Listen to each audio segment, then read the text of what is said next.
dos elementos que mais complicam o médico, que trabalha na emergência, UTI, sala de emergência, no manejo do distúrbio ácido-base, é como e quando repor bicarbonato de sódio. Não sei se para você é o mesmo, mas assim, a maioria tem dúvida de quanto fazer, como fazer e quando fazer. E aí vem um tema de que o trombolítico, por exemplo, outros medicamentos, existe uma padronização.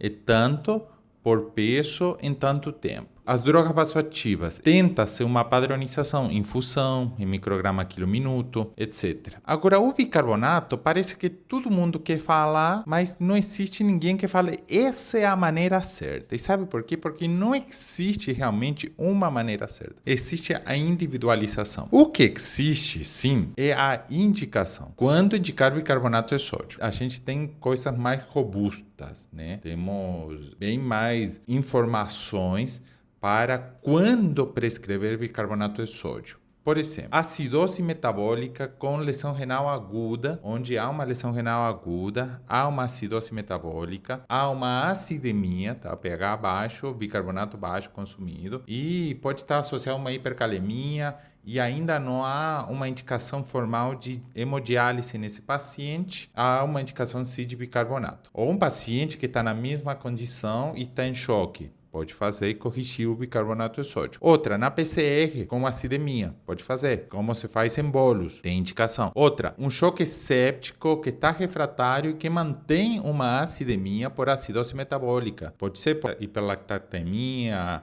ou outras causas, mas mantém a acidose metabólica e o choque séptico. Então, é necessário, sim, corrigir essa acidemia, essa acidose, sim, ajudaria por ali no desfecho do paciente. É uma indicação. Nas cetoacidose diabéticas, no caso de cetoacidose grave, acidemia grave, pH baixo, abaixo de 7, e um bicarbonato muito consumido e um paciente em beira da PCR, com instabilidade hemodinâmica, insuficiência ventilatória, um rebaixamento de consciência ruim, né? Então, o quadro hemodinâmico, neurológico, os parâmetros ali, os valores do pH e do bicarbonato, sim, poderia ter uma indicação de bicarbonato de sódio. Arritmia, por exemplo, por intoxicação por cocaína, sim ou não?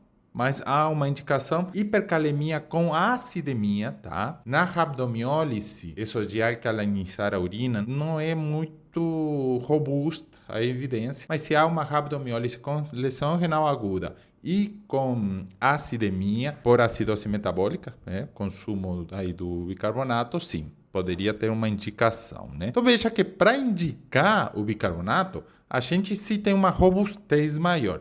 Agora, quando? Como? Em quanto tempo? Dilui puro? Isso não há nada assim robusto. Eu estava falando agora com meus alunos recentemente de que para você indicar, você não vai pegar um valor, uma forma e fazer para todos iguais. Porque você tem que primeiro individualizar, de acordo à volemia, tolerância de volume desse paciente. Aí você vai ver se dilui, se não dilui, se faz puro. Aos valores do bicarbonato, quanto que precisa. Pode até calcular depois. Quadro hemodinâmico. É um paciente ali beira da PCR, pode ser que tenha uma PCR por acidemia, por acidose metabólica. Eu preciso me adiantar, né? Um quadro de hipercalemia grave, quanto vou fazer, se além das medidas, se realmente precisa. Então veja que nas indicações há uma individualização, de acordo à osmolaridade também. Por exemplo, se eu tenho um paciente que tem um estado hiperglicêmico hiperosmolar, por algum motivo,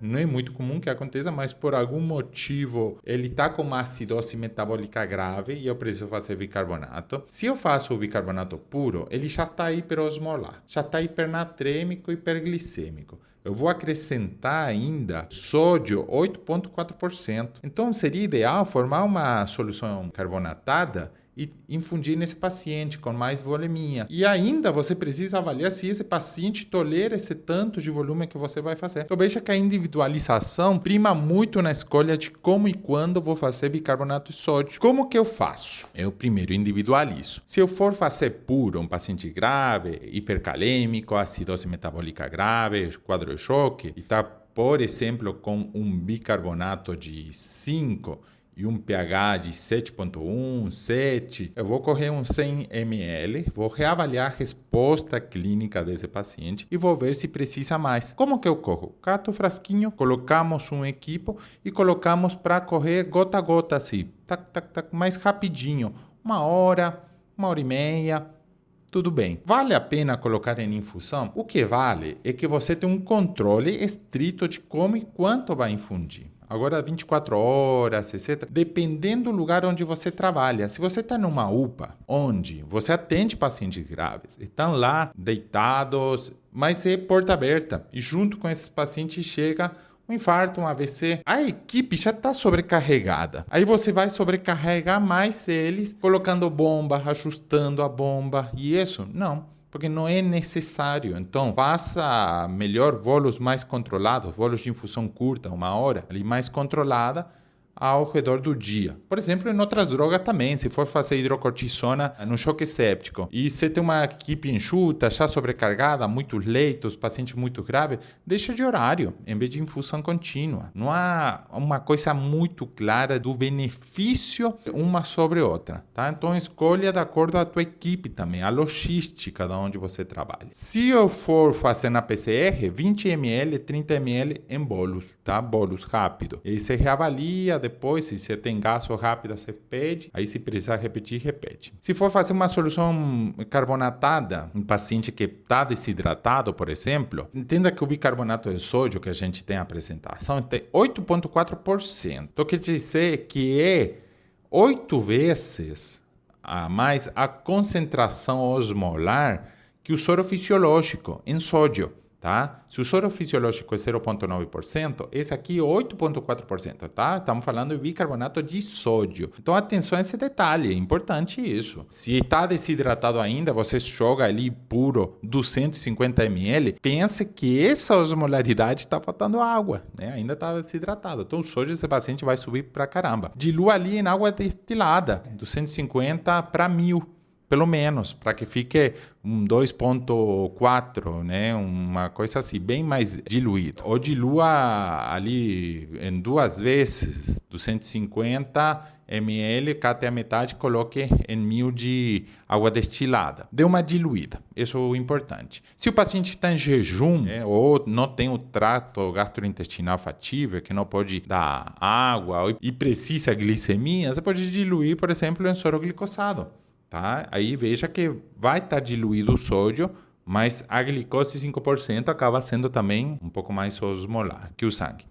Então, um pouco isotônico, mas acompanhado do sódio, do bicarbonato de sódio, acaba sendo mais hiperosmolar. Então, atenção a esses detalhes. Então, veja que volemia, tolerância a volume, valores do bicarbonato, do pH, quadro clínico do paciente, hemodinâmica, equipe, recursos que eu tenho, tudo isso influencia de como eu vou fazer. Estou resumindo aqui, pessoal. Primeiro, se você gosta, se inscreve aqui no canal. Comenta a tua dúvida de bicarbonato de sódio. Eu acredito que um monte tem. Eu tenho várias aulas, inclusive aqui no meu canal.